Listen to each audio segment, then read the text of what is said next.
Hoje não venho falar com a sua lógica nem com as suas preocupações, mas sim com aquela parte sagrada do seu interior que ainda se lembra de como batia o coração de Jesus quando ele dizia: Pai Nosso. Talvez você esteja há tempo demais tentando acalmar tempestades com as próprias mãos, enquanto pensamentos silenciosos vão corroendo a fé que um dia te sustentou. Mas ouça, Deus te diz hoje que a mesma voz que sussurrou ao seu filho no Getsêmani, pergunte a si mesmo: quantas batalhas você já perdeu antes mesmo de começar, simplesmente porque esqueceu de orar como Jesus? Ele buscava o lugar secreto antes de enfrentar a multidão, recebia direção em silêncio antes de liberar milagres em público. Não se apresse em julgar se isso vai funcionar. A oração não é um experimento, é o próprio sopro do céu na sua alma. Permita que cada ensinamento te confronte, te sacuda e te transforme por dentro. Antes de continuar, declare em voz alta: Pai, ensina-me a orar como Jesus e destrói todo o pensamento que me afasta do teu propósito. Que essa confissão seja a chave que ativa o poder do Espírito na sua mente e o primeiro passo rumo a uma vida onde cada oração muda a sua realidade e glorifica a Deus. Número 1. O lugar secreto onde nasce o poder. Talvez você esteja procurando respostas no meio do barulho, tentando encontrar paz no meio do caos, esperando que algo lá fora te mostre o propósito que você tanto deseja. Mas hoje, Deus te diz: volte ao lugar secreto. Não é um espaço físico elegante, nem um canto perfeito. É aquele instante de intimidade pura entre você e Ele, onde o mundo exterior se silencia e a voz do céu se acende. O próprio Jesus praticava isso. Mateus capítulo 6 nos lembra: mas tu, quando orares, entra no teu quarto e, fechando a porta, ora a teu Pai que está em secreto. E aí está a chave. O poder para destruir pensamentos que te afastam do propósito não começa fora, começa dentro, no secreto. Esse quarto de que Jesus fala não é apenas uma sala, é seu espaço sagrado, seu refúgio espiritual. Pode ser seu quarto, o banco do seu carro, ou aquele cantinho que você consagra toda manhã antes do dia começar. O importante não é o lugar, é a intenção. Quando você fecha a porta, não está apenas bloqueando o barulho de fora, mas também o caos mental que tenta sabotar sua conexão com Deus. Nesse gesto simples, você está dizendo: Deus, quero te ouvir acima de tudo. E é aí que começa a desmoronar a mentira de que você está sozinho, de que Deus está distante, de que os pensamentos escuros são maiores do que o chamado que Ele colocou sobre você. Sabe por que Jesus orava em lugares solitários? Porque é ali, na intimidade, que se recebe direção. Marcos, capítulo 1, versículo 35, nos diz que ele se levantava bem cedo, ainda escuro, e ia a um lugar deserto para orar. Não porque precisasse provar espiritualidade, mas porque entendia que cada batalha do dia se vence primeiro no lugar secreto. Ele não saía para pregar sem antes ter falado com o Pai. E nós? Quantas vezes queremos mudar o mundo sem antes permitir que Deus mude nosso interior em oração? A força não nasce da exposição pública, mas da comunhão privada. E aqui está a promessa poderosa de Mateus 6. E teu Pai, que vê em secreto, te recompensará em público. Essa palavra não é simbólica, é literal. O que você semeia a sós com Deus florescerá diante de todos. Você não precisa se promover, se defender ou forçar que os outros te valorizem. Se você prioriza o tempo com Deus, Ele cuidará de honrar sua vida, abrir portas que ninguém pode fechar e te posicionar em lugares que você jamais imaginou. Mas tudo começa fechando a porta do quarto e abrindo o coração no secreto. Há uma história que me marcou profundamente. Uma mãe solteira me contou que, sem ter espaço em casa, transformou seu armário em um altar. Toda manhã, antes dos filhos acordarem, ela entrava ali com sua Bíblia e seu caderno. Meia hora por dia que parecia insignificante, mas que mudou toda a sua realidade. Começou a ver as orações sendo respondidas, sua fé cresceu, seus filhos foram transformados e portas de trabalho se abriram sem explicação humana. O que ela fez? Escolheu o lugar secreto e permaneceu fiel. O céu respondeu. E talvez você esteja pensando, eu não tenho tempo, eu não tenho um espaço assim. Mas me escute bem.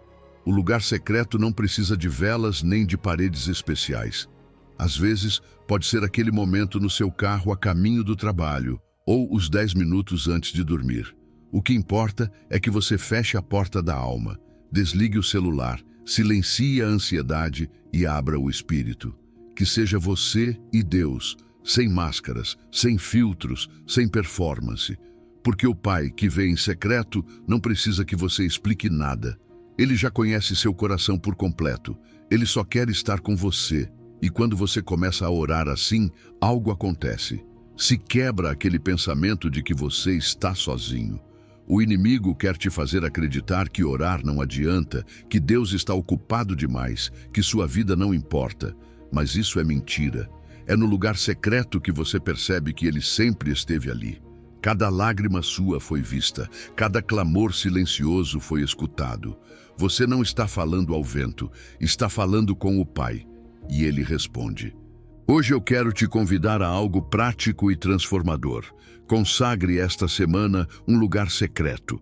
Escolha um canto, um espaço onde você possa estar a sós, mesmo que por 15 minutos ao dia.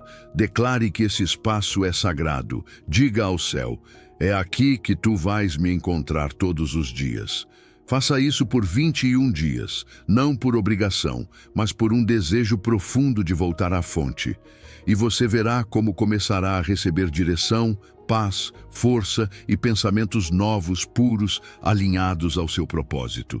Porque quando você ora como Jesus, não está apenas falando com Deus, você está recebendo instruções divinas que vencem qualquer confusão. O lugar secreto não é uma obrigação religiosa, é um privilégio de filhos.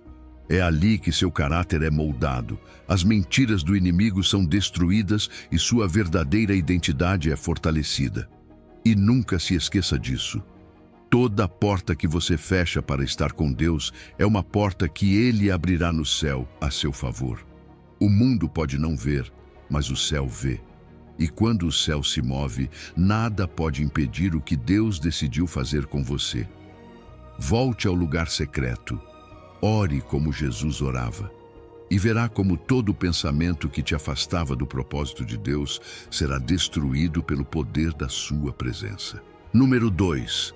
Pai Nosso, a oração que muda destinos. Existem orações que mudam momentos, mas existem outras que mudam destinos. E quando Jesus nos ensinou a orar dizendo, Pai Nosso que estás nos céus, santificado seja o teu nome. Ele não nos deu uma fórmula vazia, nem mais uma tradição religiosa. Ele nos entregou uma chave, um acesso direto ao coração de Deus. Um modelo que não apenas transforma a nossa maneira de falar com o céu, mas também a nossa maneira de caminhar sobre a terra. Aquela primeira frase, só aquelas poucas palavras, tem o poder de destruir um dos pensamentos mais perigosos que nos afastam do propósito divino. A ideia de que estamos sozinhos, de que Deus está distante, de que não somos dignos o suficiente para nos aproximar dele. Quando você diz Pai Nosso, está fazendo uma declaração que muda tudo, está afirmando, antes de qualquer pedido, antes de qualquer clamor, que você não está falando com uma força impessoal, nem com um Deus distante que mal escuta.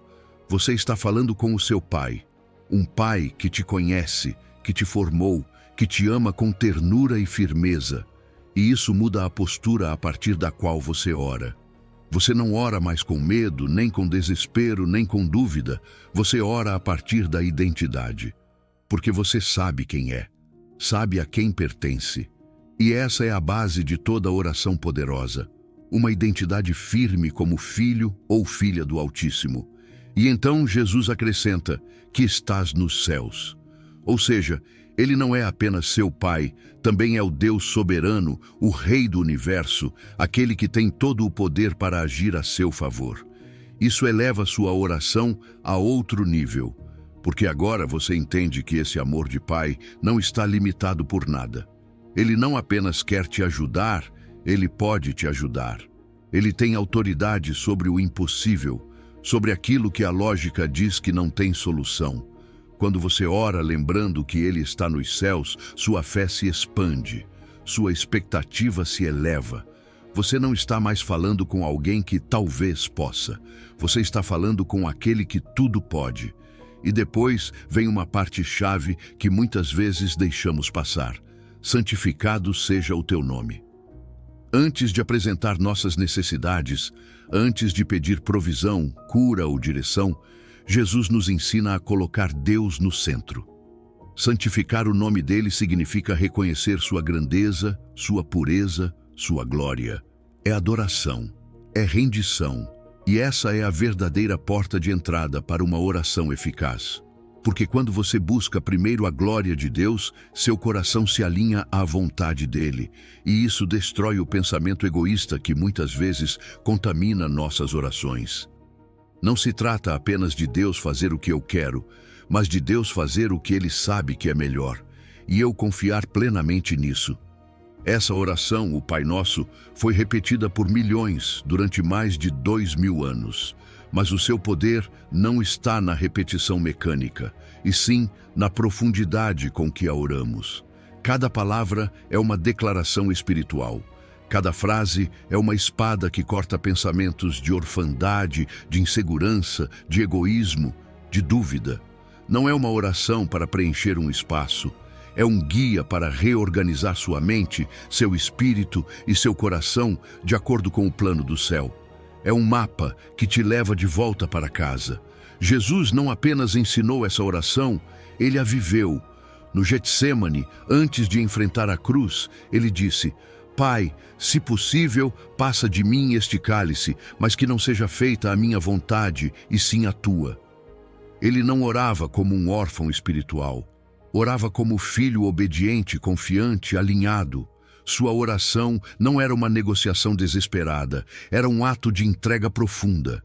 E esse é o modelo que ele nos deixou. Uma oração que não busca controlar a Deus, mas se alinhar com ele. Lembro-me do testemunho de um homem que havia perdido o emprego e estava à beira de um colapso financeiro. Em vez de se desesperar, ele começou a orar o Pai Nosso todas as manhãs, palavra por palavra, meditando em cada parte. Durante 3 meses foi sua âncora. Não passava do Pai Nosso sem sentir lágrimas escorrerem pelo rosto. Porque cada vez que dizia, algo dentro dele era restaurado. E no final, Deus não apenas lhe deu trabalho, lhe deu propósito. Porque essa oração não apenas abriu uma porta profissional, abriu seus olhos espirituais. E aqui está algo essencial. Jesus não disse Pai meu, ele disse Pai Nosso. Porque não estamos sozinhos. Pertencemos a uma família espiritual. E quando oramos assim, nos tornamos parte de um exército de filhos e filhas que ao redor do mundo levantam a mesma oração, com o mesmo clamor, com a mesma fé. Isso destrói o pensamento individualista, o isolamento espiritual. Nos lembra que somos parte de algo maior, que não lutamos sozinhos. Hoje quero te desafiar a fazer algo prático.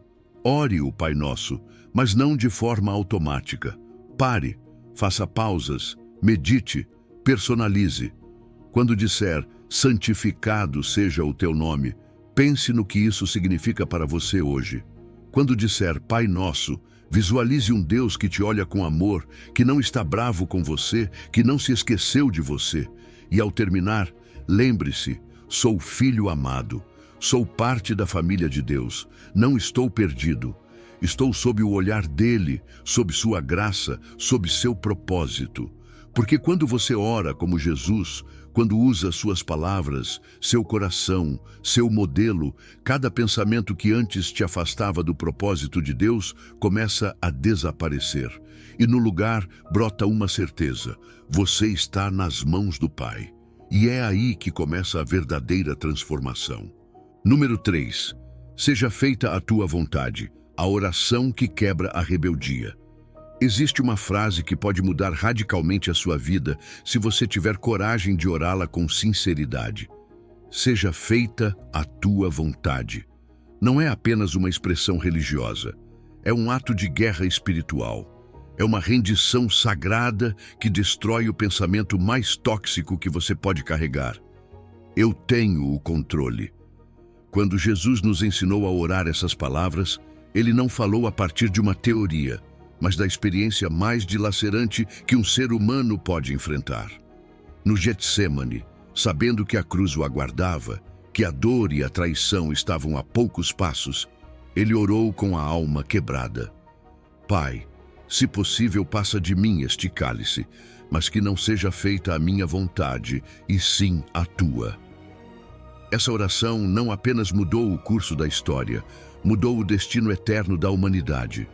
Porque quando você ora assim, solta as rédeas do medo, do ego, do controle e abre a porta para que o céu intervenha diretamente na sua história.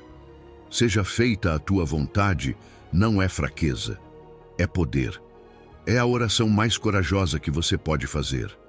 Porque ao dizê-la, você reconhece que seus planos não são mais sábios que os de Deus, que seu entendimento é limitado e que, mesmo sem entender o processo, confia plenamente no resultado que ele tem preparado para você. Romanos 12:2 diz sem rodeios: a vontade de Deus é boa, agradável e perfeita. Não existe nada que Deus queira para você que não seja melhor do que aquilo que você mesmo poderia construir. Mas nossa mente, muitas vezes, tem medo de soltar. Pensamos que, se nos rendermos, vamos perder. Mas no reino de Deus, render-se à sua vontade é exatamente o que nos posiciona para vencer. Quando Jesus ensinou, seja feita a tua vontade, assim na terra como no céu, ele estava revelando uma verdade profunda. O padrão do que Deus quer fazer com você não é terreno, é celestial. No céu não há caos, nem enfermidade, nem confusão. Quando você ora isso, está convidando essa ordem divina para o seu mundo terreno. Está dizendo: Deus, traz a tua paz aqui, tua sabedoria aqui, teu propósito aqui. Não quero viver como o mundo vive. Quero viver como se vive na tua presença. É uma declaração poderosa que transforma ambientes, muda corações e alinha circunstâncias. E aqui vai uma verdade difícil, mas necessária. Toda rebeldia nasce do desejo de impor a nossa vontade acima da vontade de Deus. Desde o Éden, o inimigo semeou essa mentira. Faça o que você quiser, não o que Deus diz. E toda vez que escolhemos esse caminho, algo se quebra dentro de nós. Perdemos direção, perdemos paz, perdemos propósito. Porque fomos criados para funcionar sob o governo do céu e não sob a tirania dos nossos impulsos. O verdadeiro descanso não vem quando fazemos o que queremos, mas quando nos rendemos ao que Deus sabe que precisamos. Jesus, no momento mais escuro de sua vida, suou gotas de sangue. Não porque não confiasse no Pai, mas porque a luta interna era real. Ainda assim ele orou: não seja feita a minha vontade. E foi essa oração que rompeu o ciclo do pecado, venceu a morte e abriu o caminho para a nossa redenção. A rendição dele foi a nossa salvação. E sabe de uma coisa? Esse mesmo modelo é o que precisamos seguir quando tudo fica difícil, quando você não entende por que algo está acontecendo, quando as portas se fecham, quando sente que está perdendo o controle. É aí que essa oração faz mais sentido. Pai, seja feita a tua vontade. Há pessoas que viram sua vida mudar ao fazer dessa oração seu estilo de vida. Um empresário que perdeu tudo numa crise financeira me contou que durante 6 meses orava todas as manhãs a mesma coisa. Senhor, não quero mais impor minhas ideias, seja feita a tua vontade. No início foi difícil, até humilhante, mas nessa rendição, Deus lhe mostrou um novo caminho, um novo negócio, uma visão que não só restaurou o que havia perdido, mas o levou a lugares que jamais teria alcançado por conta própria. Não foi uma derrota, foi uma promoção disfarçada de quebra, porque quando você se rende de verdade, Deus começa a construir sobre solo fértil. Mas há uma diferença essencial entre se render e se resignar. Resignar-se é dizer, não tem mais jeito. Render-se é dizer, Deus, faz o que tu sabes que é melhor, e eu vou seguir com todo o meu coração. A resignação paralisa, a rendição empodera, e é isso que Jesus quer de você. Uma entrega que não nasce da derrota, mas da confiança. Uma rendição ativa que busca, pergunta, escuta e obedece. Está difícil soltar o controle? Então faça este exercício.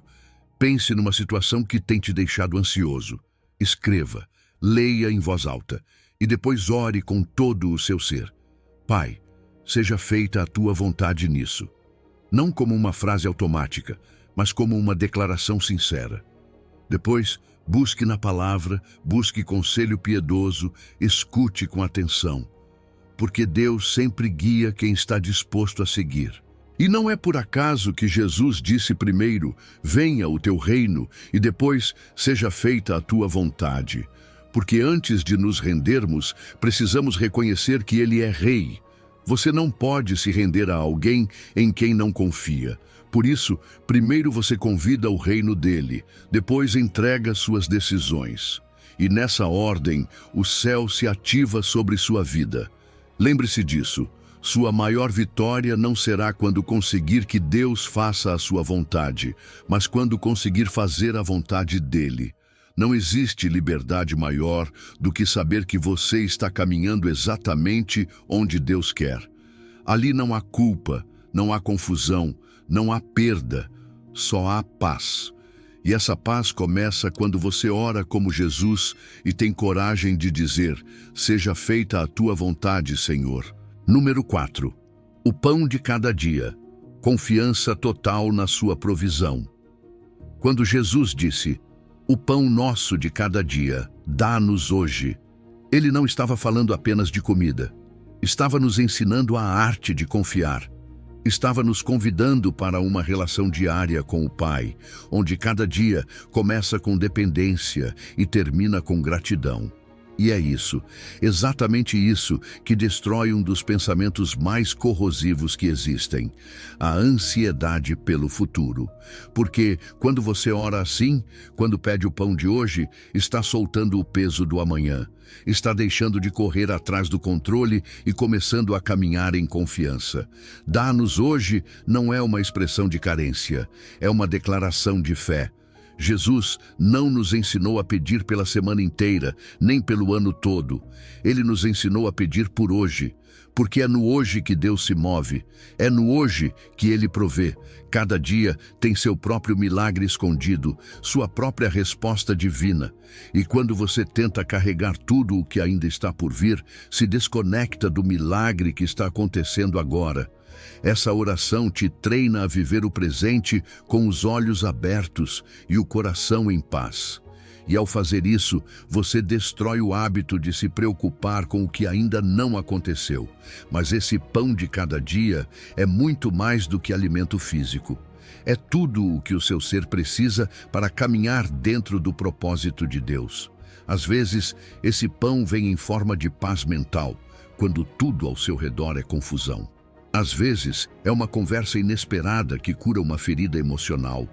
Às vezes, é a força para continuar, a ideia que faltava, a conexão que você tanto precisava. Deus não só sabe do que você precisa, Ele sabe quando você precisa. E Ele sempre chega no tempo certo, nunca falha. E aqui está o ponto-chave. Ao pedir a cada dia, você está cultivando uma relação constante com o seu provedor. Como o maná no deserto, que não podia ser guardado para o dia seguinte porque estragava, assim também é a provisão de Deus, fresca, renovada, viva. Ele quer que você venha todas as manhãs, que o busque não só quando houver urgência, mas também quando houver gratidão, que você não viva de acúmulo espiritual, mas de comunhão diária. Porque dependência não é fraqueza, é maturidade espiritual. Reconhecer que você precisa dele todos os dias não te enfraquece, te torna mais sábio. E não se trata apenas de confiar que Deus pode prover, trata-se de confiar que Ele vai prover. Filipenses 4,19 diz com clareza: o meu Deus suprirá todas as vossas necessidades, segundo as suas riquezas em glória.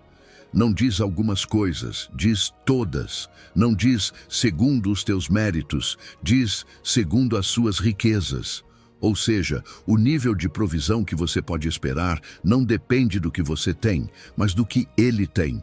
E Ele tem abundância, Ele tem recursos ilimitados. Ele não está em crise, não está preocupado com inflação, nem limitado por estatísticas. Ele é Deus. E Jesus não apenas ensinou essa verdade, Ele a viveu. Durante seu ministério, muitas vezes não tinha onde reclinar a cabeça, não tinha contas bancárias, nem segurança financeira, mas vivia com uma paz inabalável, porque sabia que o Pai provia a cada dia o que era necessário. Quando não havia comida, multiplicava pães. Quando não havia barco, andava sobre as águas. Quando não havia recursos, Deus usava até um peixe para suprir o que faltava. Sua confiança no Pai era total, e é isso que Ele quer formar em você. Recentemente ouvi o testemunho de uma família que, após perder o emprego e todas as economias, decidiu começar cada dia orando pelo pão de hoje. Não oravam por luxo, oravam por provisão diária, comida, transporte, paz. E Deus respondeu. Às vezes, com sacolas de alimento deixadas na porta. Outras vezes, com bicos, com pessoas que sentiam no coração o impulso de ajudar. E nesse tempo, a fé deles cresceu mais do que nunca. Porque quando você vê Deus se mover a cada dia, sua confiança se torna inabalável. Mas há uma diferença enorme entre pedir com ansiedade e pedir com confiança. A ansiedade te faz orar com medo, como se Deus não ouvisse ou fosse te esquecer. A confiança te faz orar com expectativa, sabendo que o Pai já sabe, já viu e já está preparando. Essa oração, quando feita com fé, não traz só provisão, traz descanso. E se você quiser fortalecer essa prática na sua vida, aqui vai algo simples, mas transformador. Todas as manhãs, antes de olhar o celular, antes de ler notícias, escreva uma lista curta. Anote 3 coisas que Deus te providenciou ontem. E depois, anote o que você precisa hoje. Apenas uma coisa, e ore com calma, sem urgência. Não peça gritando, peça como um filho que sabe que o Pai o ama. Depois, solte esse peso e siga seu dia em paz. E tem algo mais que não podemos esquecer. Jesus disse, dá-nos e não dá-me, porque não caminhamos sozinhos. Somos parte de um corpo, uma família espiritual. Quando você ora por provisão, está lembrando que outros também têm necessidades, e às vezes você será a resposta da oração de alguém. Às vezes, Deus vai te dar para que você compartilhe com outro. E isso também faz parte do milagre, porque no fim das contas, Deus não quer apenas te dar pão, Ele quer te dar comunhão. Quer que você volte a cada dia, que confie, que solte o medo e que viva sabendo que o seu amanhã está guardado na obediência de hoje. Por isso, hoje, Ele te diz, ore como Jesus, peça o pão deste dia e deixe que eu cuide do resto. Número 5. Perdoe para ser perdoado. O ciclo da graça. Às vezes, oramos com o coração cheio de palavras, mas com a alma bloqueada por feridas que ainda não foram curadas. Dizemos, Pai Nosso, pedimos que Sua vontade seja feita. Confiamos pelo pão de cada dia, mas quando chegamos a esta parte, perdoa as nossas dívidas, assim como nós perdoamos aos nossos devedores. Algo trava. Algo dentro de nós resiste. Porque perdoar não é fácil. Requer coragem, requer humildade, requer a decisão de parar de exigir justiça do nosso jeito. Mas aqui está a verdade que Jesus nos revelou. Se você não perdoa, também não pode caminhar completamente perdoado. Não porque Deus não queira, mas porque o seu coração fechado impede que a graça dele flua. O perdão é um ciclo espiritual. E se você o interrompe numa direção, ele se bloqueia na outra. Jesus não apresentou essa ideia como uma sugestão piedosa, mas como uma lei do reino. Assim como as sementes só produzem fruto quando são plantadas e cuidadas, o perdão só funciona quando é dado e recebido. E ele deixou isso claro: perdoa como nós perdoamos. Ele não disse se quisermos, nem se conseguirmos. Ele disse como. É um reflexo, uma correspondência, um espelho. E esse espelho nos obriga a olhar para dentro e perguntar: estou retendo o que Deus quer liberar sobre minha vida? Estou pedindo graça enquanto eu mesmo nego aos outros a chance de restauração?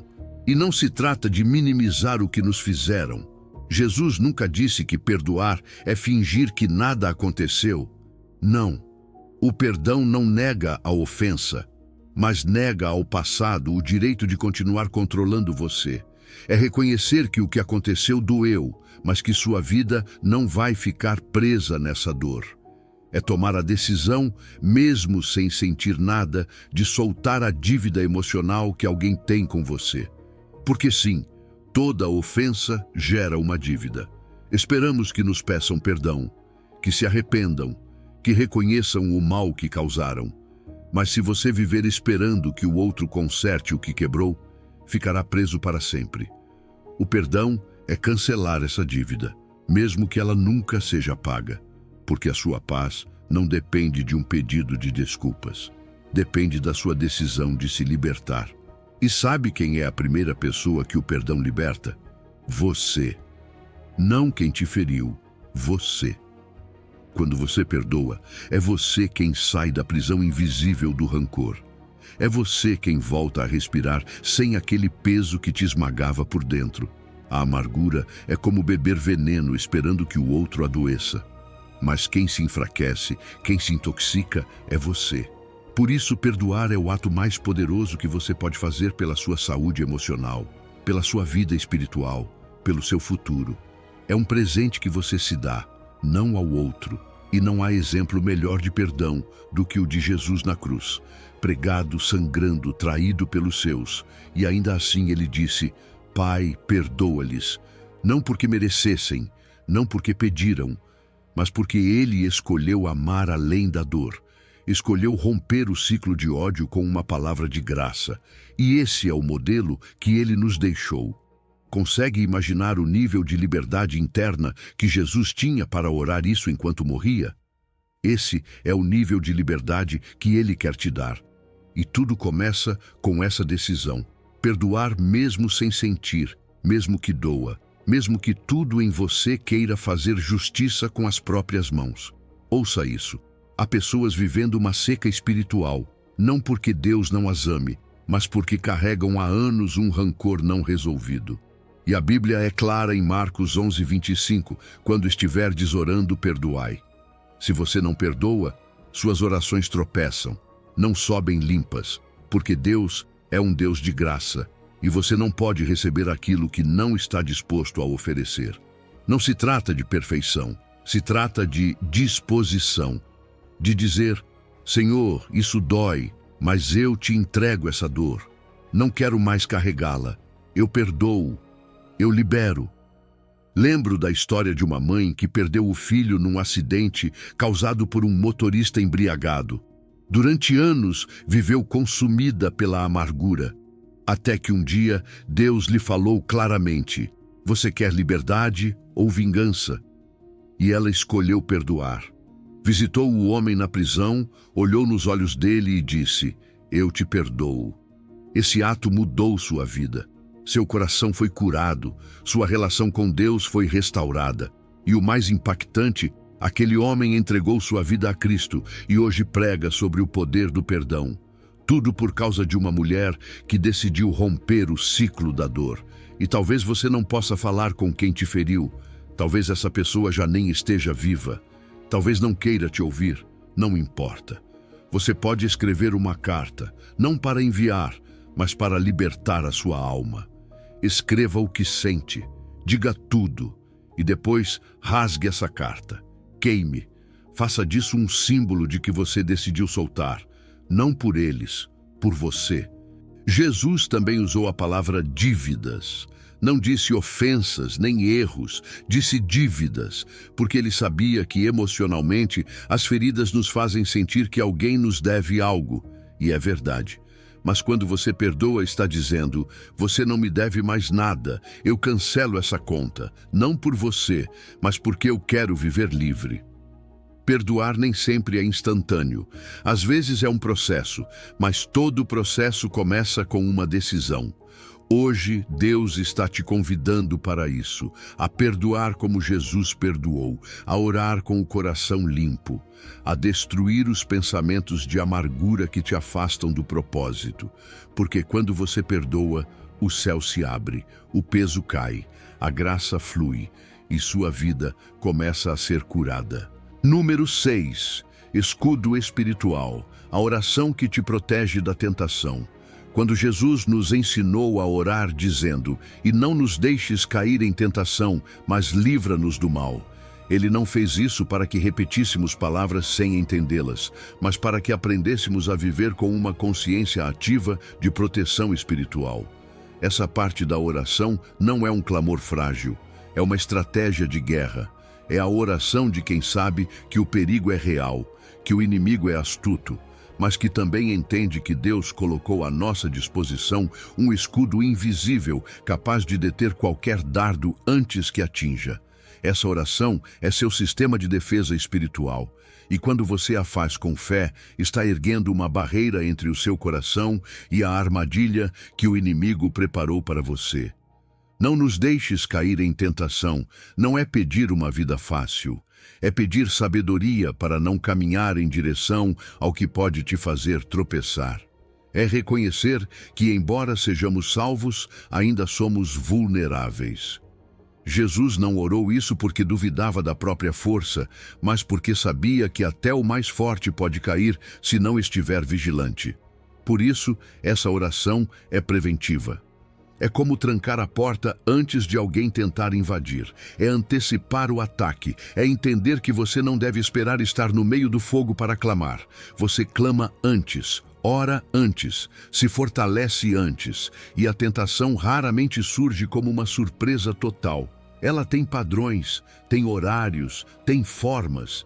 Tiago 1,14 explica: somos tentados quando somos atraídos por nossos próprios desejos. Ou seja, nem todas as tentações nos afetam da mesma forma.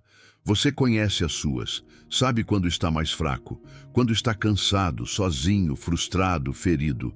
Por isso, orar, não me deixes cair em tentação, é orar com estratégia, é orar com precisão, é dizer a Deus: protege-me de mim mesmo, livra-me dos cenários onde a minha carne é mais forte que o meu espírito, afasta-me daquilo que me afasta de ti. E então vem essa frase tão poderosa: livra-nos do mal. Isso não é apenas um pedido por proteção pessoal, é um pedido completo. É pedir cobertura sobre a mente, o corpo, as emoções, as finanças, os relacionamentos. É dizer: Deus, coloca um muro de fogo ao redor de tudo o que sou. Porque o mal não se manifesta só como tentação. Ele também vem em forma de ataques, distrações, pessoas que confundem seu propósito, portas que parecem boas, mas são armadilhas disfarçadas. Quando você ora, livra-me do mal, está entregando a Deus o direito de fechar aquilo que você não tem coragem de fechar.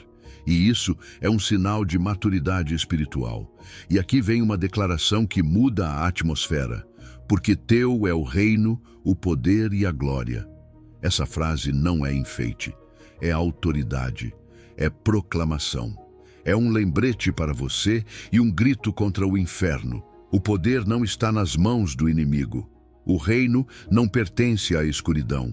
A glória não é de quem tenta te derrubar. Tudo pertence a Deus. Essa afirmação devolve o seu foco. Te lembra que você não está lutando para conquistar a vitória. Está lutando a partir da vitória que Cristo já conquistou.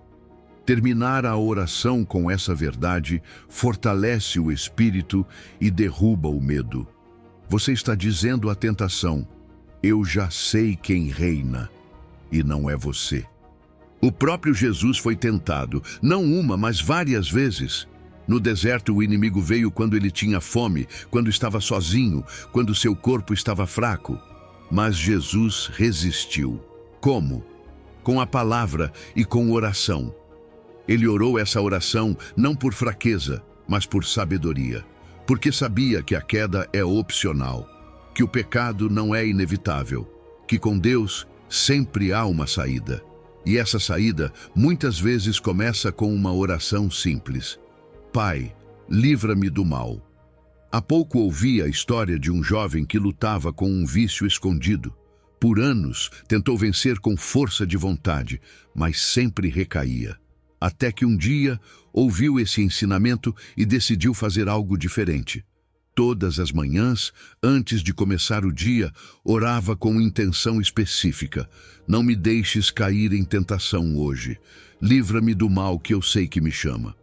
Começou a identificar seus horários vulneráveis, a evitar certos conteúdos, a mudar sua rotina e, à medida que orava, algo mudou. Ele não apenas evitava o pecado, ele sentia força antes mesmo da tentação chegar. E depois de 6 meses de oração diária, foi completamente liberto. Hoje ajuda outros. E tudo começou com uma oração que antes ele havia subestimado. E talvez esse seja o seu caso. Talvez você tenha passado muito tempo orando. Tira-me disso, quando já caiu. Mas hoje, Deus está te ensinando a orar diferente. A orar antes, a orar com visão. Porque é melhor prevenir do que remediar. É melhor fechar a porta antes que o ladrão entre do que tentar reconstruir o que foi levado. Essa oração é esse cadeado espiritual que te mantém seguro antes da tempestade. Por isso, hoje eu te convido a criar seu próprio mapa de vigilância. Identifique seus momentos fracos. Ore antes de chegar até eles. Faça dessa oração parte da sua rotina. E não a repita como tradição. Diga cada palavra como quem entende que está ativando uma proteção real do céu. E não se esqueça de como termina. Amém. Isso não é apenas um fim, é um selo. É dizer, assim seja, eu creio, eu recebo. Quando você termina sua oração com essa convicção, você não sai para viver com medo. Você sai para viver com autoridade, porque sua oração de hoje não pede apenas ajuda. Ela constrói força, fortalece muros, afia seu discernimento. E como um guerreiro que se prepara toda manhã, você também pode declarar: não entrarei onde minha alma pode se perder. Deus me cobre, Deus me guarda, Deus me livra. E eu caminho firme em seu propósito. Número 7. Persistência poderosa. Quando orar sem descanso, move montanhas. Existem orações que mudam situações e existem orações que mudam pessoas. Mas há uma classe especial de oração que não para até ver o céu tocar a terra. Jesus falou sobre esse tipo de oração em Lucas 18, onde ele diz que devemos orar sempre e nunca desfalecer. Isso não é uma sugestão, é uma estratégia. É o tipo de oração que destrói o pensamento que sussurra: Deus não ouve, você já orou demais. Isso nunca vai acontecer. Porque esse pensamento, por mais realista que pareça, não vem do céu. Vem de um inimigo que sabe que, se você perseverar, verá milagres. Que se você não desistir, moverá montanhas. Que se orar como Jesus orava, se tornará alguém imparável. Quando Jesus disse orar sempre, ele não estava falando de ficar de joelhos 24 horas por dia. Ele falava de uma atitude do coração, de viver conectado ao Pai ao longo do dia, de transformar suspiros em oração, silêncios em conversa, pensamentos em comunhão. Paulo confirma isso em 1 Tessalonicenses 5,17, quando diz: orai sem cessar. É como manter uma linha direta aberta com Deus. Não importa onde você esteja ou o que esteja fazendo, você sempre pode fazer uma oração, uma frase curta, um pensamento direcionado, um olhar ao céu dizendo: aqui estou, Senhor. Essa constância cria uma vida alinhada com o propósito. Porque quando sua mente está ligada ao céu, Suas decisões na terra mudam. Mas então, Jesus acrescenta algo vital: e não desfalecer. Porque ele sabia que o cansaço espiritual é real, que muitas vezes oramos e nada parece mudar, que o silêncio de Deus pode ser frustrante, mas é justamente aí, naquele momento em que você se pergunta se ainda vale a pena continuar, que a sua fé é provada. Por isso Jesus contou a parábola do juiz injusto.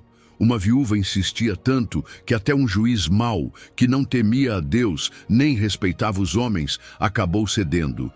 E Jesus disse: se esse juiz injusto atendeu, quanto mais o vosso Pai Celestial, que é justo e bom.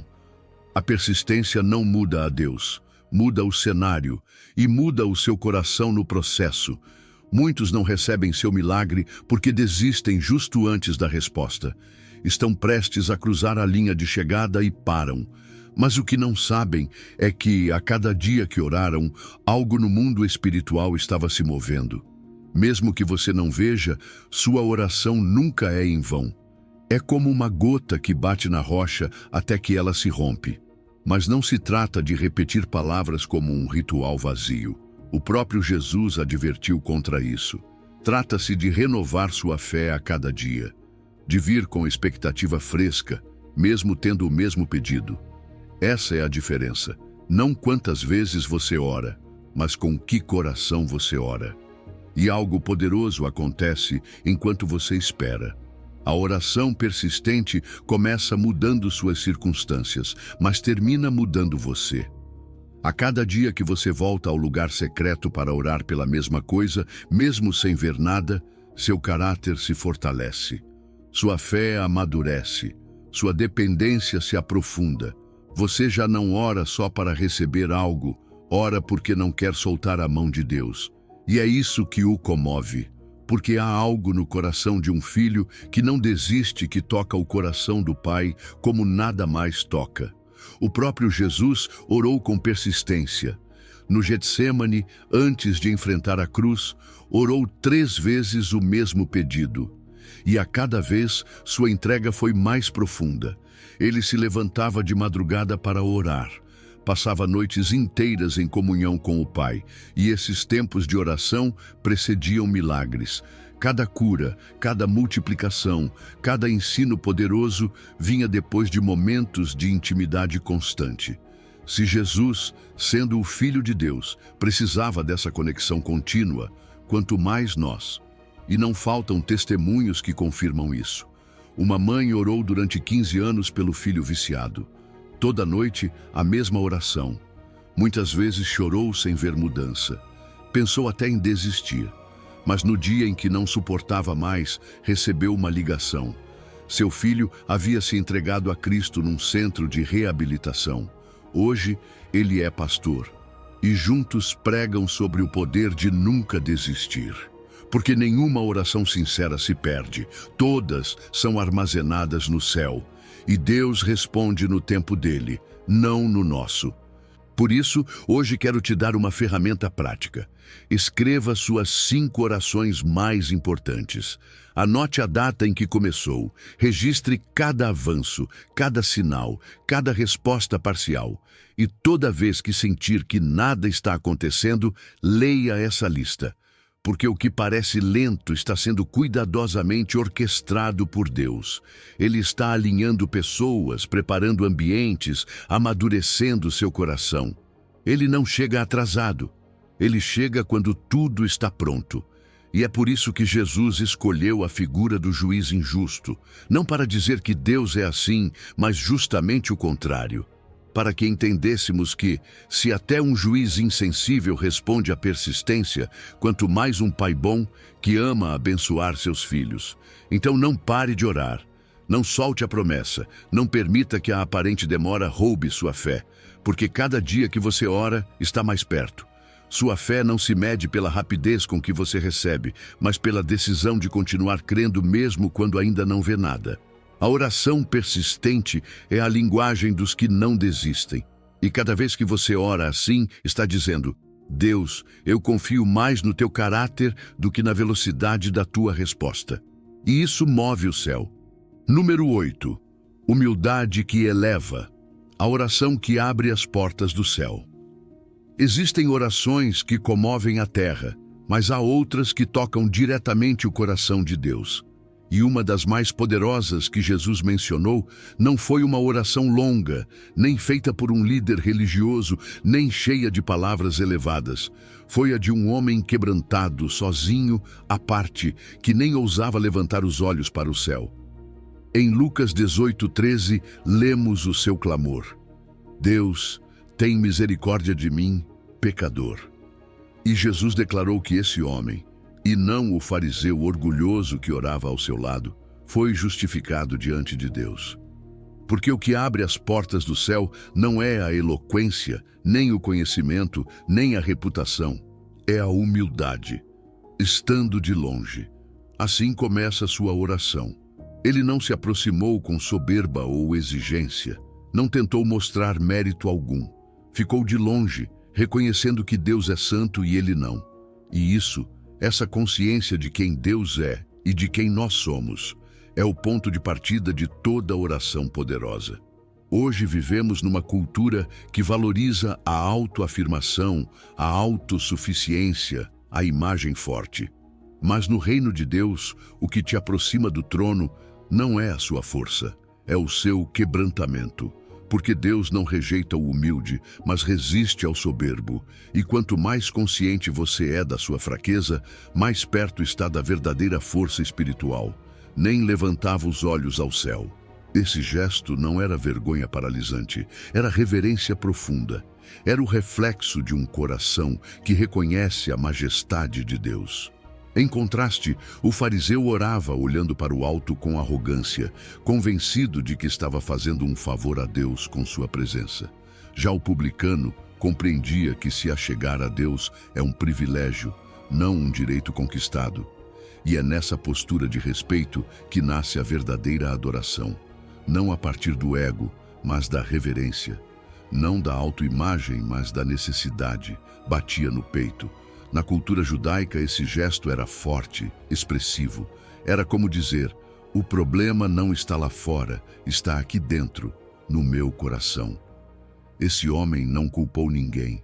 Não disse minhas circunstâncias, meu passado, minha família. Ele disse: sou eu. Eu pequei. Eu preciso de misericórdia.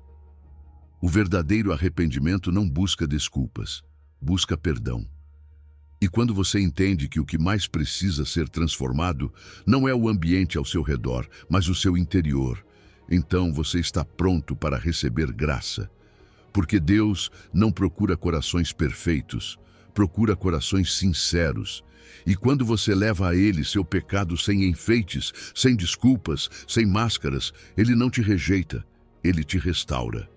Deus, tem misericórdia de mim, pecador, tão curta, tão honesta, tão poderosa. Nessa frase há mais profundidade do que em muitas orações longas e vazias. Tem misericórdia significa: olha para mim com graça, não me des o que eu mereço, cobre-me com compaixão. E o que mais impressiona é como ele se identifica: pecador. Ele não disse alguém que comete erros, nem humano como todos. Ele disse pecador com clareza, sem rodeios. Porque a oração que abre o céu é a que vem com sinceridade total. Não se trata de se humilhar para manipular Deus, mas de se apresentar como você é, com uma fé despida, com uma necessidade exposta. E quando você ora assim, o céu responde com uma graça que não se pode explicar. E Jesus termina a história dizendo que aquele homem, o publicano, voltou justificado para casa. Não o religioso, não o que sabia versículos, não o que dava esmolas. Quem foi justificado foi o quebrantado. Porque no reino de Deus, a justificação não se conquista, se recebe. E se recebe por meio da humildade. Deus não recompensa a aparência, Ele recompensa a autenticidade. E foi isso que Jesus quis nos ensinar. Que se queremos ser ouvidos, se queremos ver portas abertas, se queremos retornar ao propósito, devemos orar como esse homem, reconhecendo nossa total dependência do céu. E talvez você tenha orado, mas com o coração endurecido. Talvez tenha pedido, mas sem quebrantamento. Talvez suas orações tenham sido mais uma exigência do que uma rendição. Mas hoje, Deus não está buscando palavras perfeitas, está buscando corações sinceros. Ele está esperando que alguém diga: Deus, tem misericórdia de mim. E nesse momento, tudo muda. Lembro do testemunho de um empresário que tinha tudo: sucesso, dinheiro, reputação. Mas a alma estava vazia. Até que perdeu tudo, e no fundo do fracasso só conseguiu dizer: Deus, se tu estás aí, tem misericórdia de mim. E esse foi o início da sua restauração. Não só financeira, mas espiritual. Porque quando você reconhece a sua pequenez, Deus começa a agir em grande. E é importante entender que a humildade não te destrói. Ela te posiciona, não te rebaixa, te prepara. Não é autodepreciação, é consciência. E essa consciência te torna mais forte, mais sábio, mais dependente do Deus que pode todas as coisas. Por isso, te convido a fazer uma prática simples, mas poderosa. Comece cada dia com a oração do publicano. Diga em voz alta: Deus, tem misericórdia de mim, pecador. E deixe que essa frase penetre sua alma, amoleça seu coração e te leve ao trono com um espírito limpo, porque a tua grandeza diante de Deus não se mede pelas tuas conquistas, mas pela tua pequenez reconhecida. Toda vez que você se humilha, não está se diminuindo, está se aproximando. E quando o céu vê um coração assim, ele não consegue ignorar. Porque a humildade genuína é a chave que abre todas as portas do favor divino. E essa porta hoje está diante de você.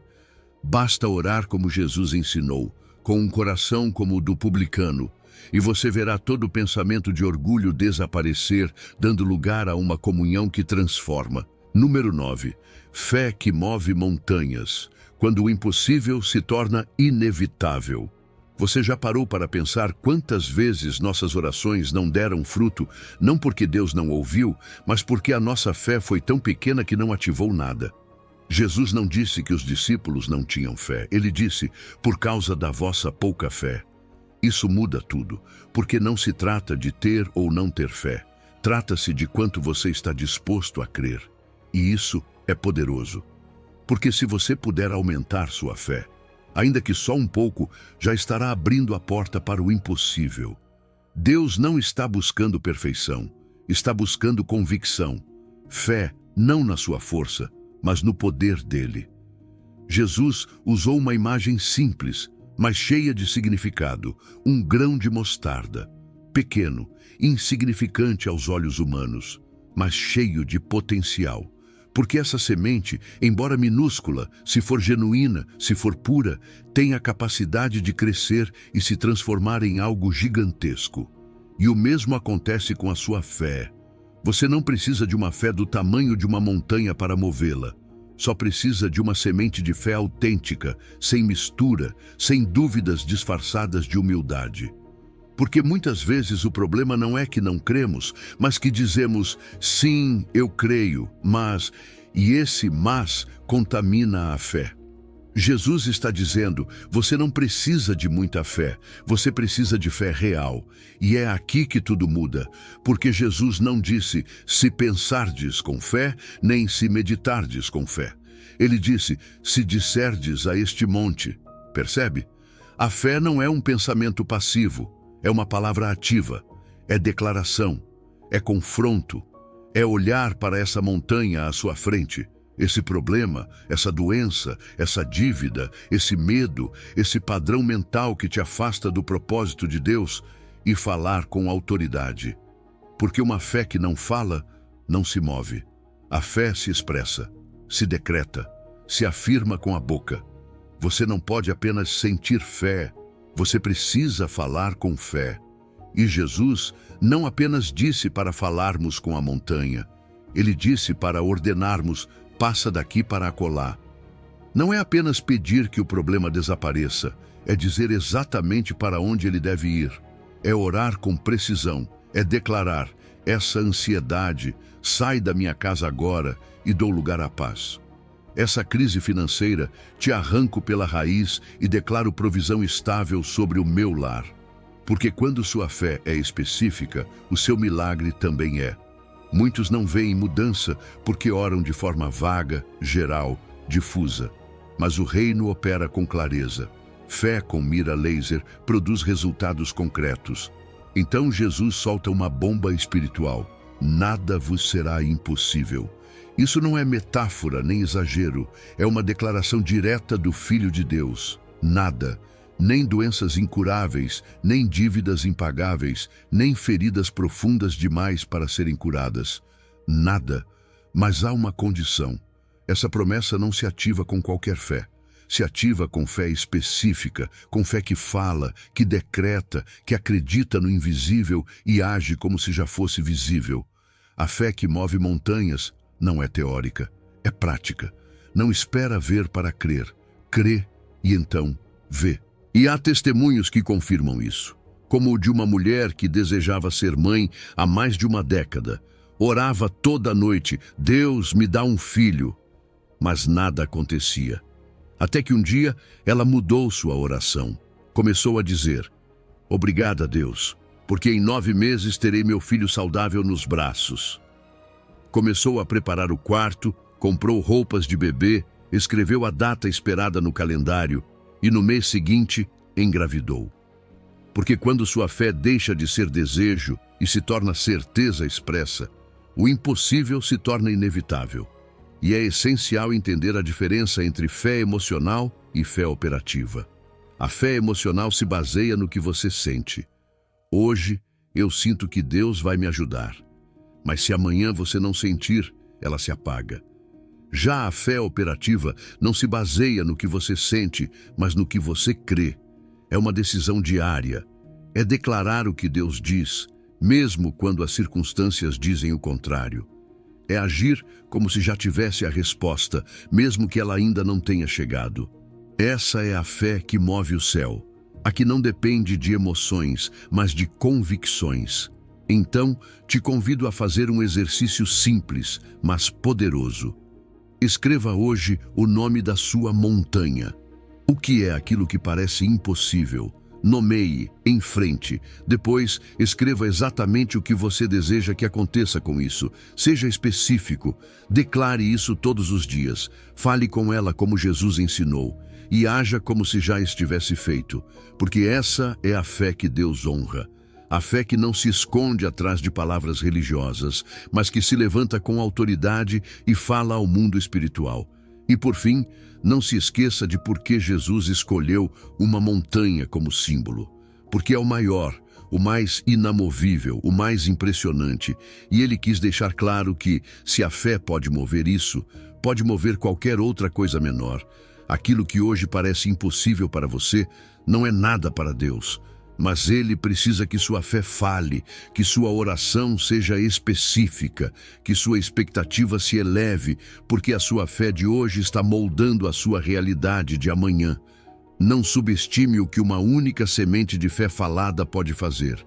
Você não está apenas esperando um milagre, está treinando seu espírito para caminhar no sobrenatural. E quanto mais você praticar essa fé específica, mais verá montanhas se moverem. Porque com Deus, nada, absolutamente nada, será impossível. Número 10. União que multiplica. O poder do acordo celestial. Você sabia que existem orações que não foram desenhadas para serem feitas em solidão? Jesus nos deixou um princípio poderoso. Se 2 de vós concordarem na terra, será feito por meu Pai que está nos céus. Ele não disse se orarem forte, nem mesmo se orarem muito, mas sim se concordarem. Porque há um tipo de oração que só ativa seu poder quando há unidade. É um código espiritual, um princípio que destrói o pensamento de isolamento e nos lembra que o reino de Deus se move em conexão. Quando você e outra pessoa alinham sua fé, seu coração e sua voz em um mesmo pedido, algo no céu se abre com mais força. Em Deuteronômio está escrito que um pode perseguir 1000, mas dois fazem fugir 10.000. Isso não é aritmética, é multiplicação celestial. Isso não é lógica humana, é matemática do reino, porque quando dois crentes concordam, não somam forças, multiplicam poder. É como uma sinergia espiritual. Aquilo que você não conseguia romper sozinho, se rompe em unidade. O que você não conseguia mover com suas forças, começa a se mover quando você ora em aliança. Isso não apenas reflete o poder da oração compartilhada, mas também a natureza do próprio Deus, Pai, Filho e Espírito, três em perfeita unidade. Quando nos alinhamos com outro crente, imitamos essa comunhão divina. Jesus disse claramente, na terra. E isso é mais profundo do que parece. Porque muitas vezes esperamos que o céu haja sem entender que Deus quer que ativemos seu poder a partir daqui. Você não precisa subir ao céu para tocar o coração do Pai. Basta encontrar alguém na terra com quem você possa formar um acordo espiritual. Porque a terra não é um obstáculo, é o palco onde o céu se manifesta. Quando duas pessoas aqui embaixo se alinham em oração, estão criando um ponto de contato entre dimensões. Estão dizendo, Senhor, aqui há uma aliança, confirma-a lá do alto. E o Pai responde, e aqui vem o que rompe toda limitação, a respeito de qualquer coisa que pedirem. Percebe? Jesus não disse certos temas, nem apenas assuntos espirituais. Ele disse qualquer coisa. Isso inclui sua saúde, sua família, suas finanças, seu propósito, suas batalhas emocionais. Desde que esteja alinhado com a vontade de Deus, você pode apresentar qualquer pedido. O único requisito é que ambos estejam de acordo, que a fé não se contradiga, que a intenção seja pura e a direção clara. Esse tipo de oração não depende do número de pessoas orando, depende da unidade entre elas.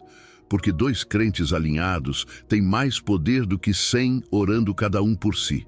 E a parte mais impactante é esta: será feito. Não diz talvez, nem se Deus quiser, quem sabe um dia. Diz será. É promessa. É garantia respaldada pelo trono do céu. Isso não significa que você verá a resposta imediatamente, mas sim que a resposta foi ativada desde o momento do acordo. O atraso não é negação. Às vezes, o céu age em silêncio, mas age.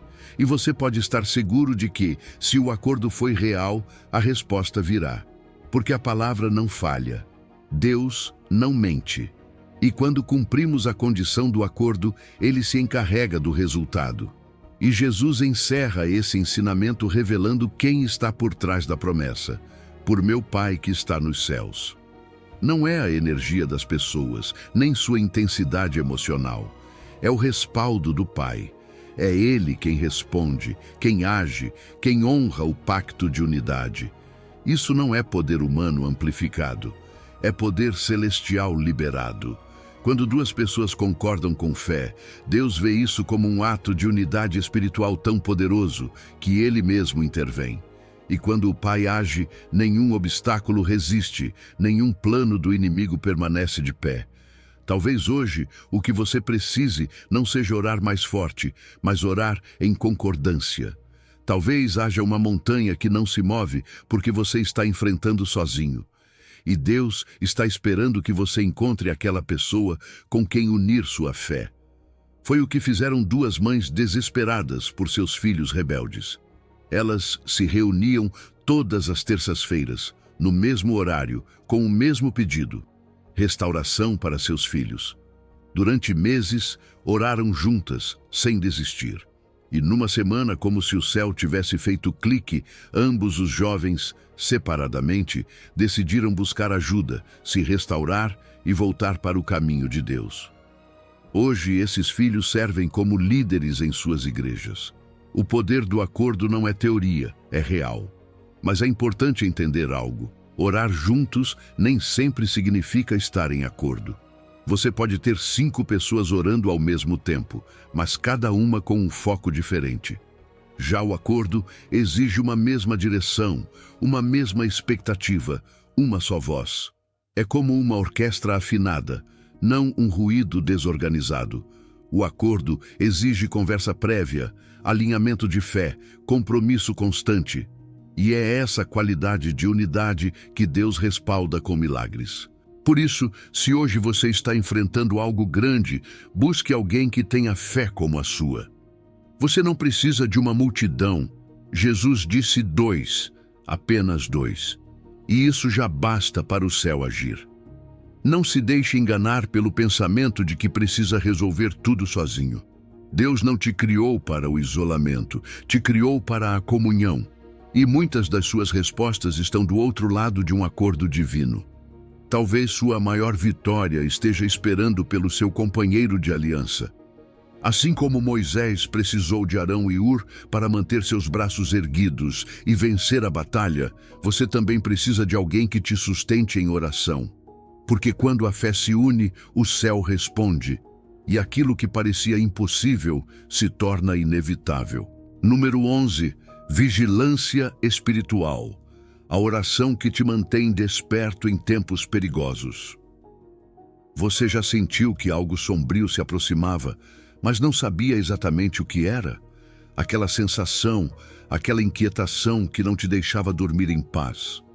Jesus sabia o que era estar diante de um momento assim, e por isso, antes da hora mais crítica de sua vida, disse aos seus discípulos: vigiai e orai, para que não entreis em tentação.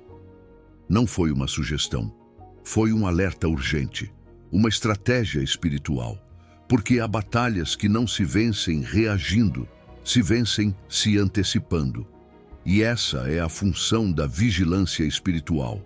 Manter-nos despertos quando o inimigo quer nos encontrar dormindo. Vigiar e orar não são a mesma coisa, mas precisam andar juntas. Vigiar sem orar te deixa cheio de suspeitas, inseguro, vendo perigos em todo lugar, mas sem poder real para enfrentá-los. E orar sem vigiar pode virar um ritual desconectado, ingênuo, que ignora o que realmente está acontecendo ao seu redor.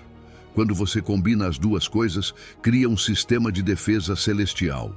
A vigilância te dá o alarme, e a oração ativa a proteção. É como ter um alarme que não só dispara, mas também chama o exército dos céus para intervir. Assim orava Jesus. Assim, ele caminhava no Getsêmani, desperto, conectado com o Pai, detectando a traição antes que se manifestasse. E ele não disse: orem para resistirem à tentação, mas sim para que não entrem em tentação.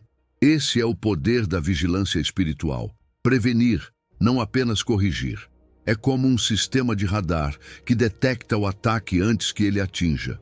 Quando você está vigilante em oração, o Espírito Santo começa a falar com clareza. Ele te alerta sobre decisões erradas, relacionamentos perigosos, oportunidades disfarçadas de bênção.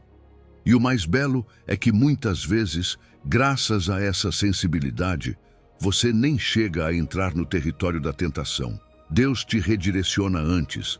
Essa é a sabedoria que evita cicatrizes, que poupa lágrimas, que preserva propósitos. Jesus também reconheceu algo essencial. O espírito está pronto, mas a carne é fraca. E ele não disse isso como desculpa, mas como revelação, para que aprendêssemos a orar com consciência da nossa condição humana. O seu espírito quer agradar a Deus. O seu espírito está sempre a favor do seu propósito. O problema é que a carne é volúvel, se cansa, se distrai, se atrai pelo mais fácil. Por isso a vigilância é necessária, para alinhar o corpo com o espírito, para que a fraqueza não vença por falta de preparo. Jesus não repreendeu seus discípulos por dormirem. Ele lhes mostrou a raiz do problema e deu a solução: vigiai e orai. Deus não espera perfeição, espera preparação. E não se esqueça de quando ele deu esse ensinamento, no momento mais crítico de toda a história da humanidade, pouco antes da cruz. Enquanto o mundo espiritual estremecia, enquanto a traição era tramada e a morte se aproximava, Jesus não organizou um exército, nem um protesto. Ele ensinou a orar vigilantes, porque entendia que as maiores batalhas não se vencem com espada, mas com joelhos dobrados. Se Jesus considerou que naquele momento o mais importante era orar para não cair, por que nós achamos que podemos sobreviver espiritualmente sem fazer o mesmo? Hoje, mais do que nunca, precisamos de crentes despertos, não adormecidos na passividade espiritual, não distraídos com entretenimento, enquanto o inimigo semeia destruição nas famílias, nas mentes, nas emoções. Precisamos de vigias espirituais, homens e mulheres que, como sentinelas, estejam atentos ao que vem, que intercedam antes que o desastre chegue. Lembro do testemunho de um pastor que, por semanas, sentiu uma inquietação persistente. Ele não sabia exatamente o que era, mas não ignorou. Começou a orar todas as noites, pedindo clareza. E numa madrugada, Deus lhe mostrou uma imagem clara de uma situação de tentação. No dia seguinte, essa mesma cena aconteceu, e graças à sua vigilância, ele escapou sem cair. Aquela vigilância salvou seu ministério e seu futuro. Mas atenção, não confunda vigilância com preocupação. Não é a mesma coisa. A preocupação vem do medo, a vigilância vem do discernimento. A preocupação paralisa, a vigilância prepara.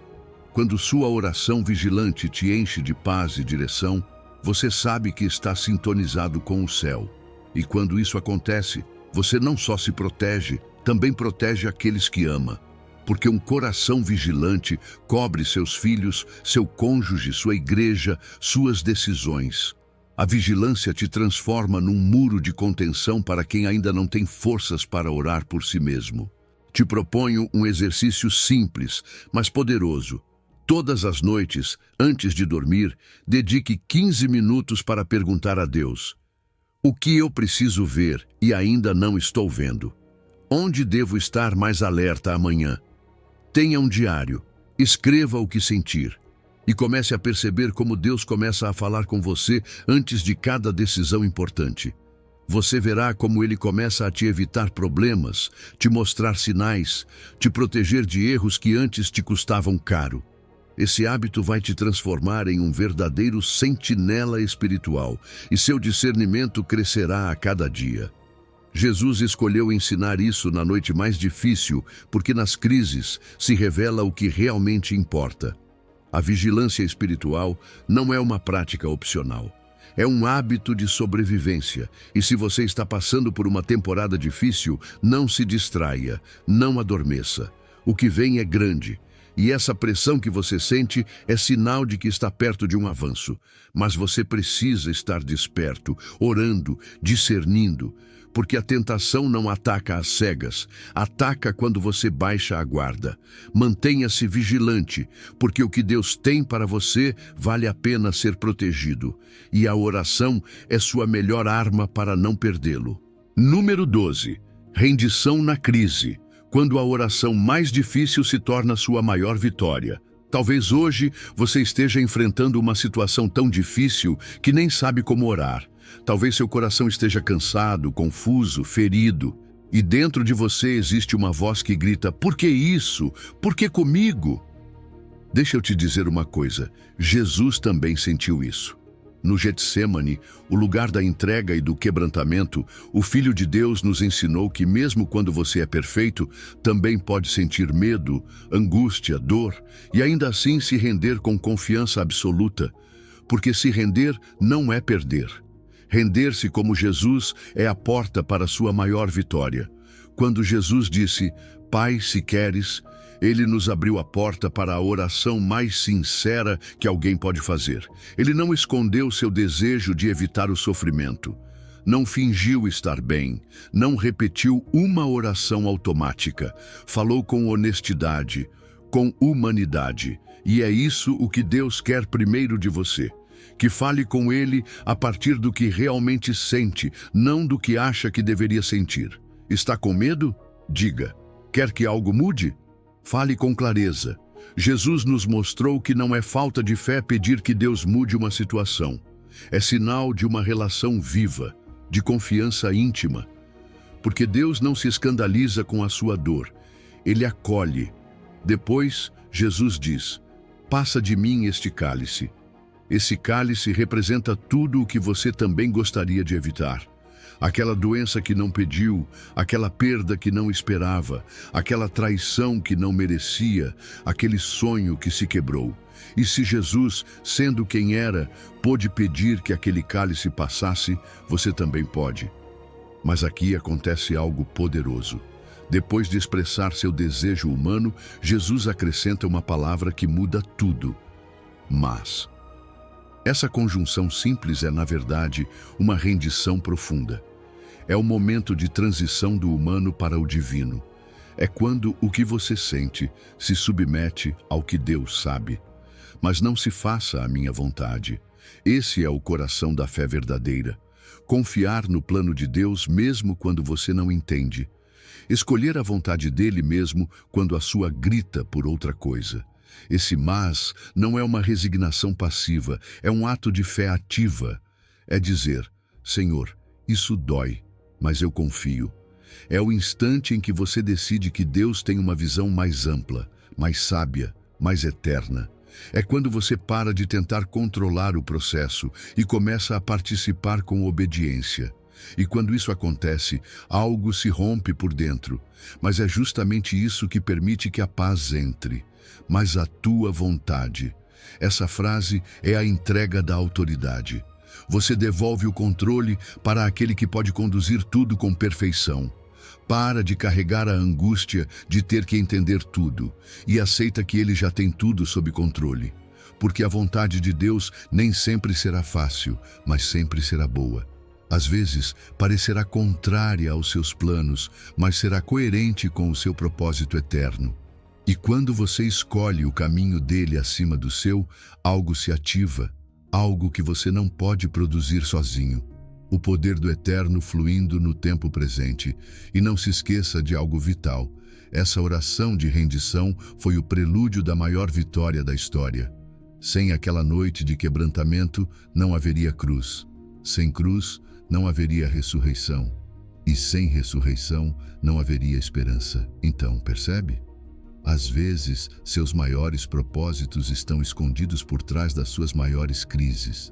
Aquele momento em que você se rende e diz, faça-se a tua vontade, pode ser o ponto de partida de algo que transforme não apenas a sua vida, mas a vida de muitos outros. Sua oração, como a de Jesus, pode liberar algo muito maior do que você imagina.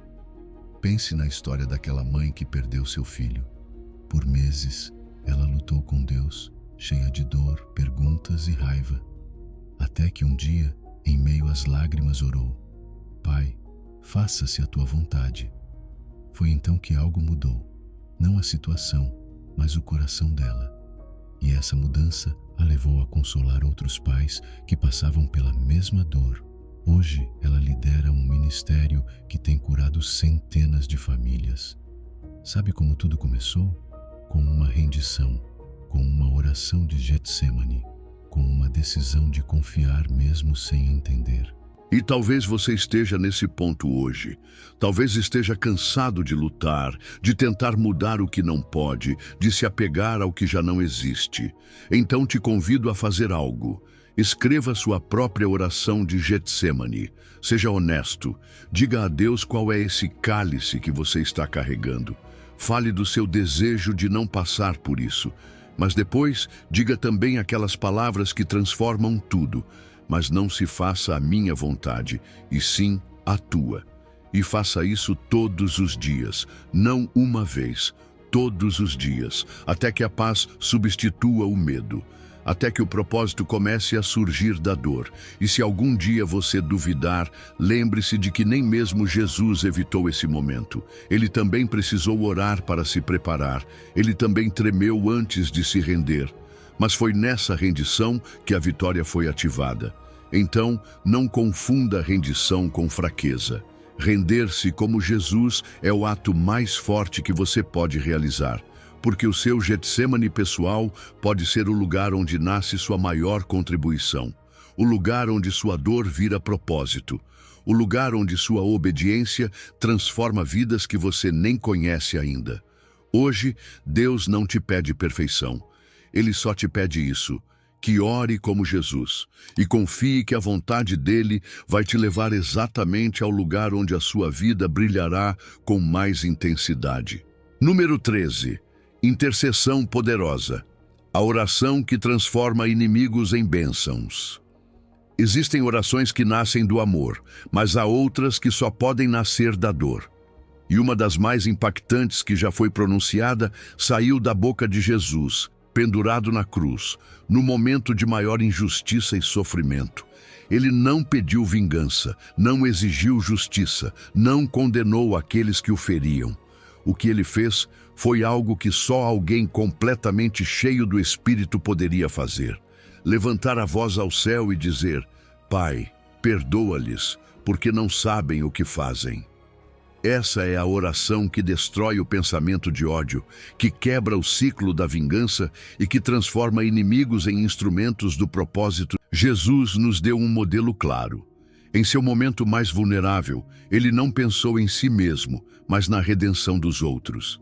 Essa é a intercessão que muda gerações.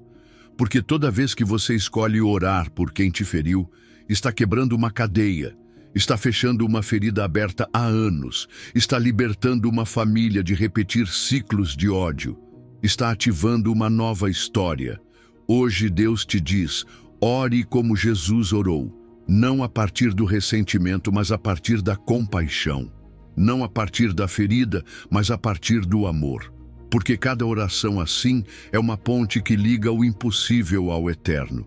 E talvez o que você mais precisa agora não seja uma resposta, mas um coração que tenha coragem de orar por quem mais te feriu. Porque é aí, exatamente aí, que começa o verdadeiro milagre. Número 14. Comunhão profunda. A oração que une o que o mundo divide. Existem orações que não são apenas pronunciadas com os lábios, mas que ecoam na eternidade. E uma delas foi feita por Jesus justamente antes de entregar sua vida por nós. Ele não orou por riquezas, não pediu proteção, não suplicou por uma saída. Ele orou por algo mais profundo, mais urgente, mais poderoso. Que todos sejam um, como tu, Pai, estás em mim e eu em ti. Jesus orou por unidade. E essa oração não foi um detalhe. Foi o suspiro mais íntimo do seu coração antes de ir à cruz. Porque ele sabia que a verdadeira força da sua igreja não estaria nos números ou nas estruturas, mas na comunhão que quebra divisões e cura corações. Quando Jesus diz, para que todos sejam um, ele está nos mostrando que seu maior desejo não era simplesmente salvar pessoas individualmente, mas formar uma família unida em espírito. Essa unidade não depende de raças, culturas ou denominações. Não está condicionada ao idioma, à teologia secundária ou aos estilos de adoração. É uma unidade que nasce do céu e se manifesta na terra quando os corações decidem se abraçar acima das diferenças. Jesus sabia que enquanto houver divisão, o testemunho do Evangelho perde força. Mas quando oramos por unidade, nos alinhamos com o desejo mais profundo da sua alma.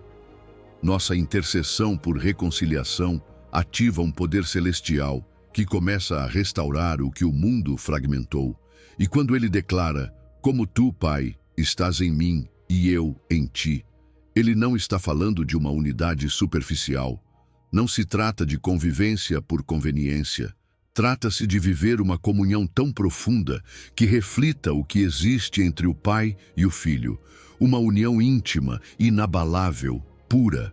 Jesus está nos convidando para uma conexão que vai além da tolerância. É harmonia sobrenatural. É como uma sinfonia onde cada instrumento soa de forma distinta, mas juntos produzem algo glorioso. Essa é a unidade divina. Cada um preserva sua identidade, mas todos se movem por um mesmo amor e uma mesma missão. E então, Jesus acrescenta, que eles também sejam um em nós. Isso é revolucionário, porque ele não quer apenas que sejamos um entre nós, mas que sejamos um em Deus. Ele não nos vê como espectadores da sua comunhão trinitária. Ele nos convida a entrar nela. a fazer parte desse círculo eterno de amor, a viver relacionamentos com os outros que reflitam essa comunhão celestial. Quando você entende isso, os desacordos se tornam oportunidades para manifestar graça. Os conflitos não viram muros, mas pontes. Porque você já não está defendendo seu ego, está protegendo algo mais sagrado, a unidade pela qual Jesus orou. E há uma razão poderosa para tudo isso. Jesus disse claramente, para que o mundo creia que tu me enviaste. Nossa unidade não é apenas para nos sentirmos bem, é a ferramenta mais eficaz para evangelizar. Porque em um mundo dividido por política, classes sociais, ideologias, ver uma comunidade unida por amor é um milagre vivo. Quando as pessoas veem cristãos que se amam apesar das diferenças, que oram uns pelos outros, que colaboram em vez de competir, a mensagem do Evangelho se torna crível. Não é nossa eloquência, não é nossa doutrina perfeita, é nosso amor mútuo que convence o mundo de que Jesus é real. E o mais impressionante de tudo é o momento em que Jesus orou isso. Foi justamente antes de ser preso, traído, julgado e crucificado. Em suas últimas horas, ele pensou na unidade da igreja. Isso nos diz tudo. Ele sabia que seu sacrifício não reconciliaria apenas o homem com Deus, mas também o homem com seu próximo. Seu sangue não apenas abre o caminho para o céu, mas também derruba os muros entre nós. Quando você decide orar por unidade, está continuando a sua obra, está estendendo os efeitos da cruz, está se tornando uma resposta viva à oração sacerdotal do Filho de Deus. Um testemunho impactante confirma isso. Duas igrejas da mesma cidade passaram anos competindo, se criticando, separadas por orgulho disfarçado de zelo doutrinário. Mas quando uma crise social atingiu sua comunidade, elas decidiram orar juntas. Só isso, orar, semana após semana. E no meio dessas orações, Deus quebrou barreiras. Descobriram que tinham o mesmo amor por Jesus, a mesma dor pelas almas, os mesmos sonhos. Decidiram se unir para servir a cidade. E o que aconteceu depois foi surpreendente. Mais pessoas vieram a Cristo em um ano de unidade do que em 5 anos separados. Porque onde há unidade, Deus ordena bênção.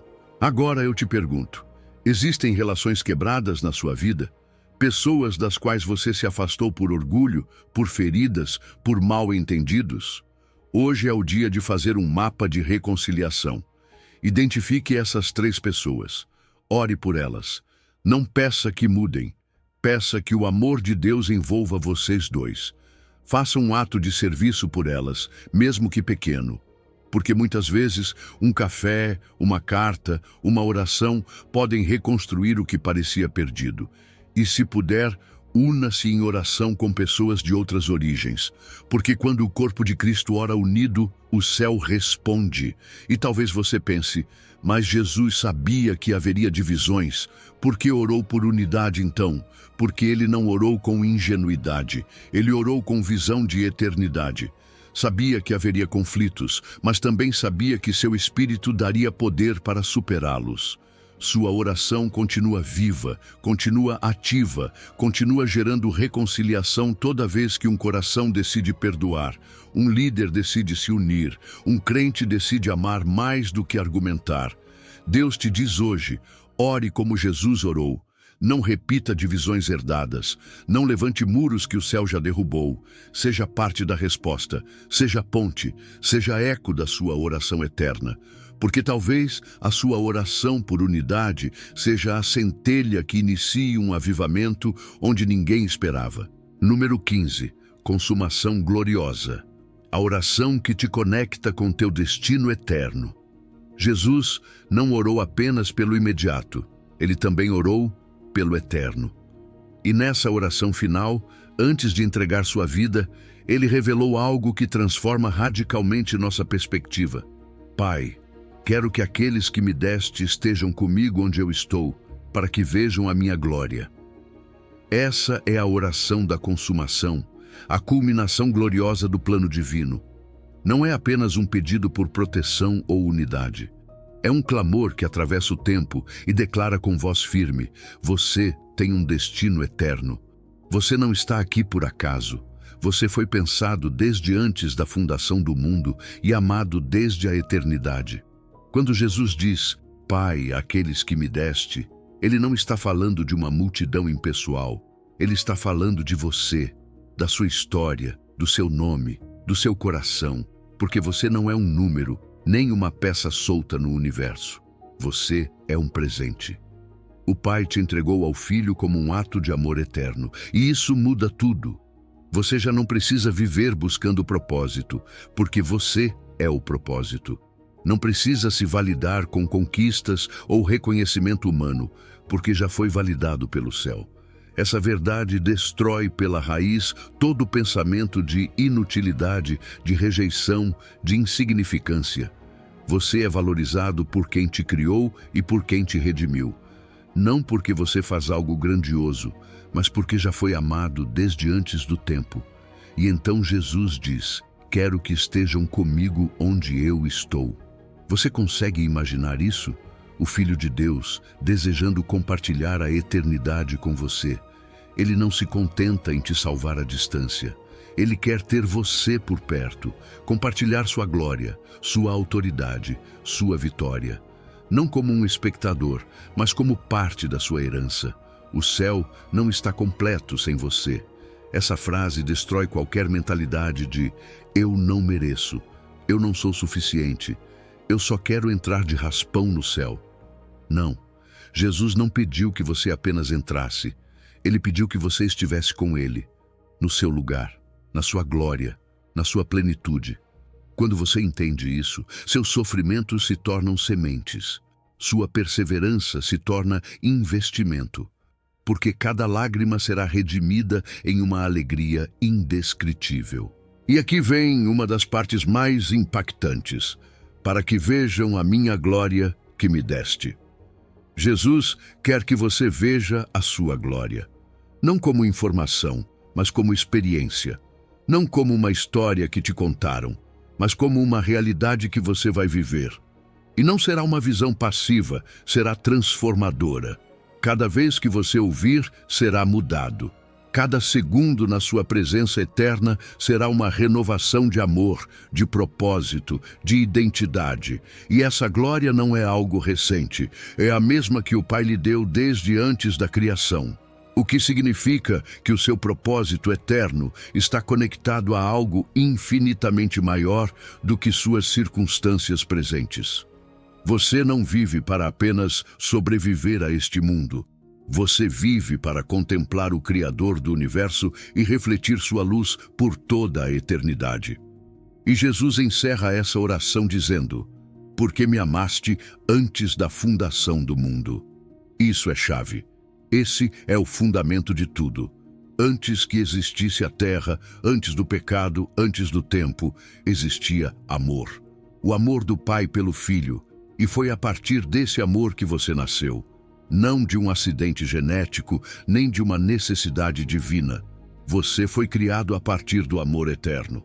E esse amor não muda, não enfraquece, não se anula, não depende do seu desempenho nem dos seus erros. É um amor inabalável, eterno, perfeito.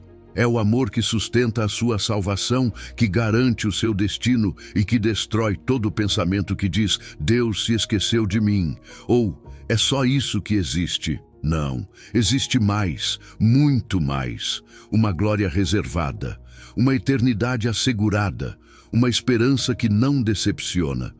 Conectar sua vida com essa oração é mudar o foco completamente. É deixar de viver apenas pelo que se pode ver. É parar de orar apenas pelo urgente e começar a orar pelo eterno. É enxergar suas batalhas não como obstáculos, mas como degraus. É lembrar que tudo o que Jesus fez, do presépio à cruz, teve como objetivo te levar para a sua presença eterna. Ele não veio apenas para melhorar sua vida, ele veio para eternizá-la em seu amor. Por isso, hoje, Deus te diz, ore como Jesus orou. Não se contente com orações pequenas. Ore com perspectiva eterna. declare que sua vida não termina aqui, que sua história não se resume aos seus erros, que seu propósito não é momentâneo, é eterno e já foi estabelecido no céu. Se alguma vez você se sentiu perdido, sem rumo, sem sentido, lembre-se de que Jesus já orou por você. Já pediu para que você estivesse com Ele. Já garantiu sua eternidade com seu sangue. Então viva como quem tem um destino. Ore como quem já pertence e caminhe como quem foi amado desde antes da fundação do mundo. Porque quando você entende isso, cada pensamento de derrota, de medo ou de dúvida perde sua força. O que é temporário ocupa seu lugar, e o que é eterno se estabelece no seu coração. Caminhamos com Jesus desde o cenáculo silencioso até o clamor da cruz. Tomamos cada frase do Pai Nosso como martelo contra muralhas invisíveis e ponte para um destino eterno. Agora você sabe que a oração não é um refúgio de emergência, mas uma estratégia permanente, que Pai Nosso destrói a orfandade, seja feita a tua vontade, vence o orgulho e livra-nos do mal. Instala um escudo invisível sobre sua mente, mas tudo o que foi aprendido morrerá como teoria, se hoje você sair do mesmo jeito que entrou. O céu busca filhos que transformem cada amanhecer em altar, cada suspiro em intercessão, cada batalha em oportunidade para dizer: eu oro primeiro e ajo depois. Então, decida consagrar seu lugar secreto, convidar alguém para se unir em concordância e persistir até que a montanha se mova, porque ela vai se mover. Encerro com esta oração. Pai, selamos cada palavra recebida.